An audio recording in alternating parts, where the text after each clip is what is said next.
BTS. আজকে আমি কথা বলবো বিটিএস দেরকে নিয়ে। দয়া করে ভিডিওটা দেখার সাথে সাথে ভিডিওটা একটা শেয়ার করবেন, তাহলে অনেকে ভিডিওটা দেখতে পারবে। যাই হোক, আপনি কি বিটিএস ফ্যান? যদি আপনি বিটিএস ফ্যান হয়ে থাকেন তাহলে হয়তো আমার এই কথাগুলো শুনলে আপনার কাছে অনেক খারাপ লাগতে পারে। আর যদি আপনি বিটিএস ফ্যান না হয়ে থাকেন তাহলে অবশ্যই এই ভিডিও কমেন্ট করে জানাবেন আপনি বিটিএস ফ্যান কিনা। যাই হোক, বিটিএস হচ্ছে মূলত সাউথ কোরিয়ার একটা শিল্পী গোষ্ঠীর নাম। তারা মূলত কয়েকজন শিল্পী মিলে একটা ব্যান্ড তৈরি করছে, যে ব্যান্ডের নাম তারা দিয়েছে বিটিএস। আর বিটিএস এর জনপ্রিয়তা এত পরিমাণ ছড়াইছে যা বলার বাহিরে। বাংলাদেশে তাদের জনপ্রিয়তা অনেক বেশি। আপনি কি জানেন বাংলাদেশে তাদের যে জনপ্রিয়তা আছে, তাদের যে ফ্যান ফলোয়ার আছে, সেই ফ্যান ফলোয়ারের ভিতরে 80% হচ্ছে মেয়ে। ভাবা যায়। আর 20% হচ্ছে ছেলে।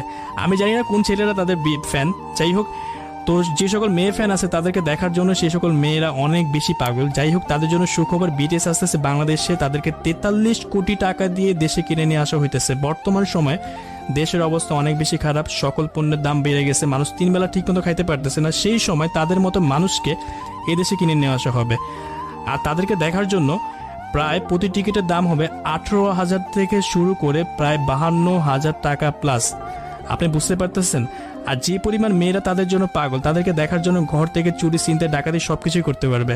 যাই হোক, সেটা তাদের ব্যক্তিগত ব্যাপার।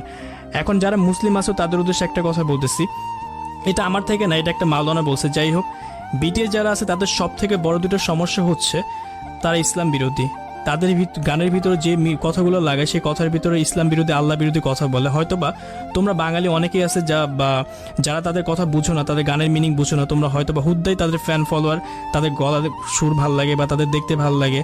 কার কি কারণে ভাল লাগে আমি জানি না। কয়েকজন ফ্যান ফলোয়ার আছে তাদের গানের ভাষা বুঝো, গানের মানে বুঝো, আমি জানি না। তো সেইখানে আল্লাহ বিরোধী কথা বলা আছে, তারপর তোমাদের তাদের ভাল লাগে। যাই হোক, এরপর যদি তোমাদের তাদের ভাল লাগে সেখানে আমার আর কিছু বলার নাই। আমি একটা মুসলিম হিসেবে আমার যতটুকু বলার উচিত ছিল আমি ততটুকুই বলছি।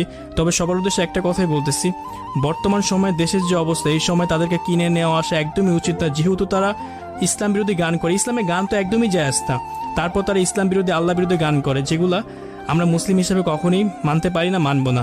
আর যে সকল ফ্যান ফলোয়ার তাদের আসো, দয়া করে তাদের থেকে সরে দাঁড়াও। তোমরা তো মুসলিম, তোমরা তো মানুষ। যারা তোমাদের সৃষ্টিকর্তাকে নিয়ে বাজে কথা বলে তোমরা কেন তাদের সাপোর্ট করবে?